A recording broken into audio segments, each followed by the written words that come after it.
Assalamualaikum warahmatullahi wabarakatuh. Halo adik-adik dan sahabat-sahabat, berjumpa lagi di channel MB2R. Mari belajar bersama Rudi Triaswanto. Kali ini kalian akan belajar menjelaskan isi teks non-fiksi berdasarkan judulnya dan menggali informasi yang terdapat pada teks non-fiksi.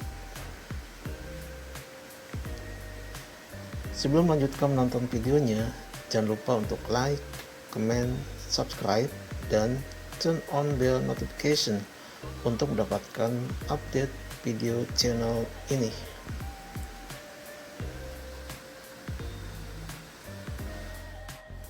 Oke, yang pertama menjelaskan isi teks non-fiksi berdasarkan judulnya.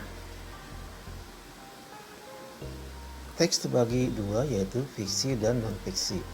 Teks fiksi berisi karangan seseorang berdasarkan imajinasinya, contoh novel, cerpen, dan hikayat.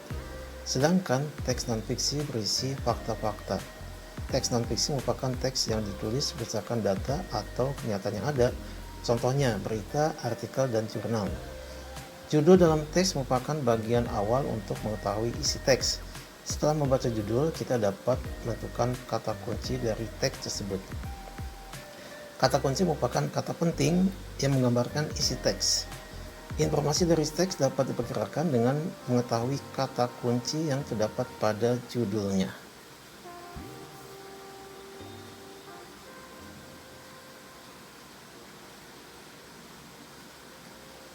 Contoh judul teks non-fiksi, kewajiban mengisi kemerdekaan di lingkungan rumah.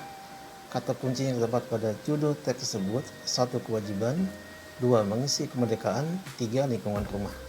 Setelah menemukan kata kunci dari judul teks, kamu dapat mencari makna kata kunci tersebut di KBBI, Kamus Besar Bahasa Indonesia. Kewajiban adalah sesuatu yang harus dilaksanakan, mengisi adalah memberi isi, kemerdekaan adalah kebebasan, lingkungan adalah daerah, rumah adalah bangunan untuk tempat tinggal.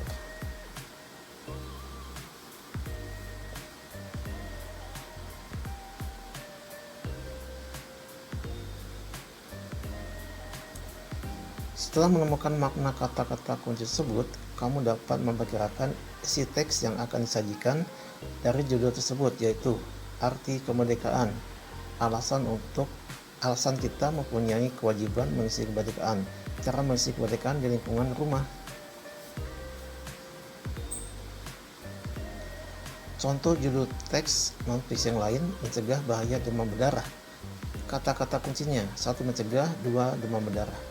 Makna kata-kata kuncinya: mencegah dalam merintangi demam berdarah adalah penyakit demam yang disebabkan oleh gigitan nyamuk tertentu.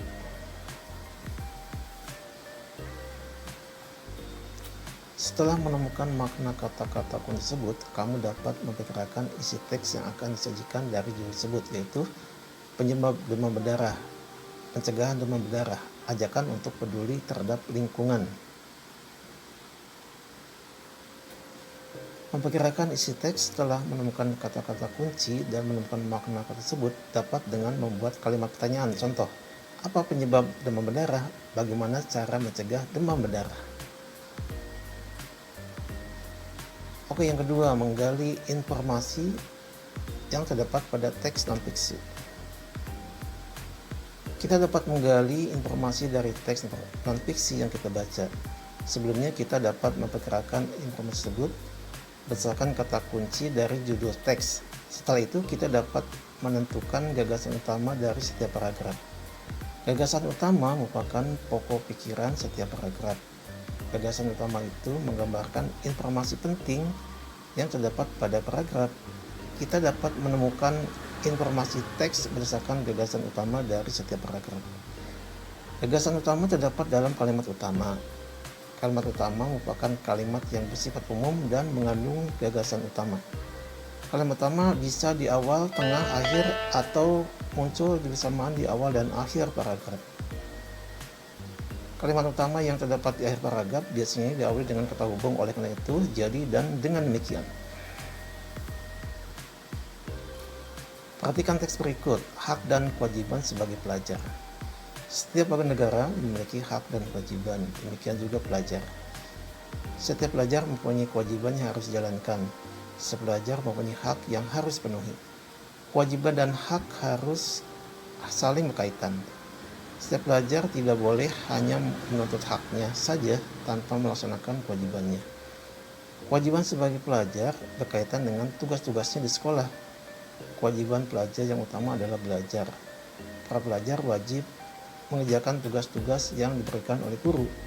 Para pelajar juga wajib memenuhi aturan yang berlaku di sekolah.